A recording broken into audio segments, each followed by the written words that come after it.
నమస్తే అండి. నా పేరు డాక్టర్ డివిఆర్ రెడ్డి. నేను సీనియర్ హోమియో డాక్టర్గా మెడినరీ హాస్పిటల్లో పనిచేస్తున్నాను. ఈరోజు మనము స్లిప్ డిస్క్ అంటే ఏంటో తెలుసుకుందాం.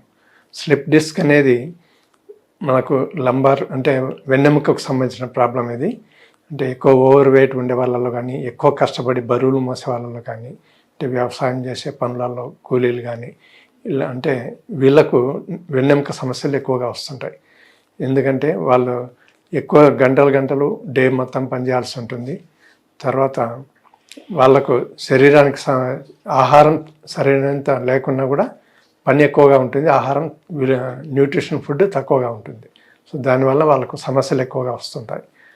సో వీళ్ళు శక్తికి మించిన బరువులు మోయడం వల్ల ప్రాబ్లం వస్తుంటుంది. అది ఇంకా ఈ స్లిప్ డిస్క్ అనేది వెన్నెముక మధ్యలో, ఒక వెన్నెముకకు మధ్యలో ఒక కార్టిలేజ్ అనేది ఉంటుంది. అది అరిగిపోయినప్పుడు ఒక డిస్క్ వచ్చేసి ఇంకో డిస్క్ మీద ఇట్లా పడిపోతుంది.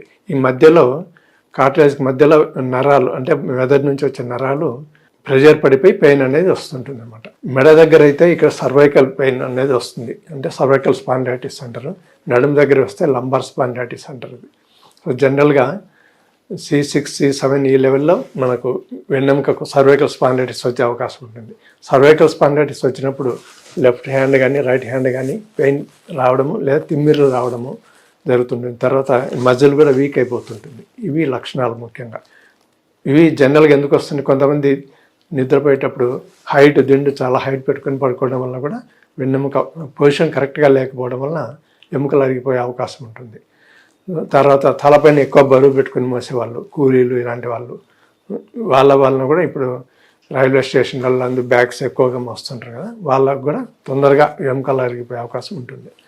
సో ఇలాంటివి కొన్ని జాగ్రత్తలు పాటించి వాళ్ళ యొక్క శక్తికి మించిన బరువు మేయకుండా ఉంటే వీలైనంత వరకు అది ప్రాబ్లం లేకుండా ఉంటుంది.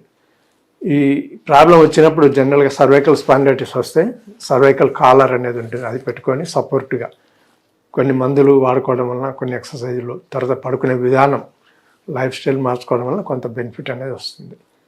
అంటే కొంత ప్రాబ్లం అనేది తగ్గుతుంది అన్నమాట, రిలీఫ్ అనేది వస్తుంది.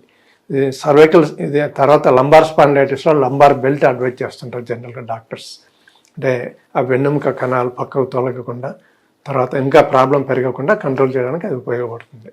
ఎక్కువ దూర ప్రయాణాలు చేయడం కానీ, బైక్ డ్రైవింగ్ కానీ, ఇలాంటి స్పీడ్ బ్రేకర్స్ వచ్చినప్పుడు కూడా చాలా నిదానంగా వెళ్ళాల్సి ఉంటుంది.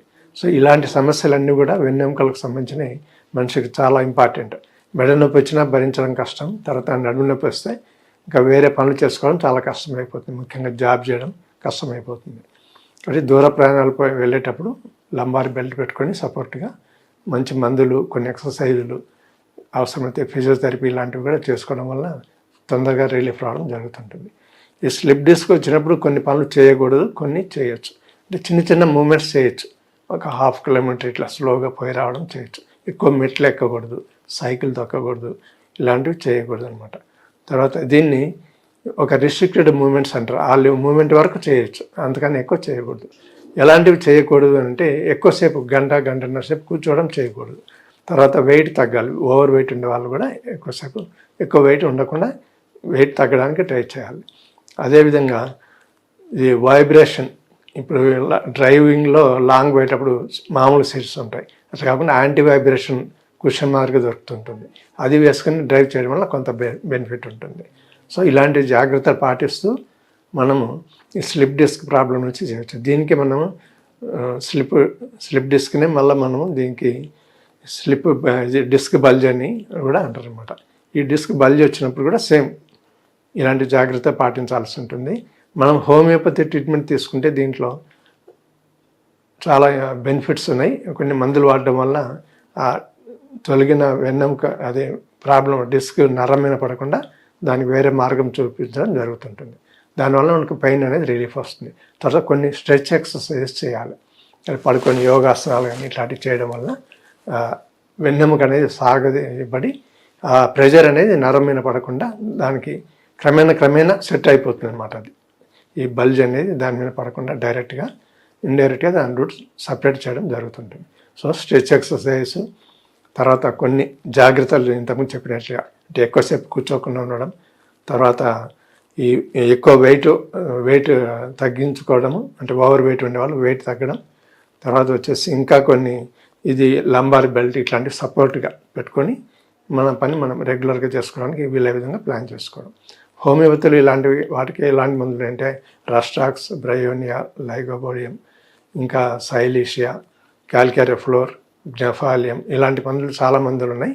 మంచి అనుభవం ఉన్న డాక్టర్ అయితే మీకు ఆ సిమ్టమ్స్ని బట్టి కాన్స్టిట్యూషన్ బట్టి మనిషి కాన్స్టిట్యూషన్ థెరపీ ద్వారా మీకు ట్రీట్మెంట్ ఇవ్వడం జరుగుతుంది.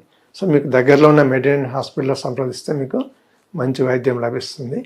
దానికి తోడు మీకు సలహాలు, డైట్ ఎలాంటి డైట్ తీసుకోవాలా ఇలాంటివి కూడా మీకు చెప్పడం జరుగుతుంది. నమస్తే.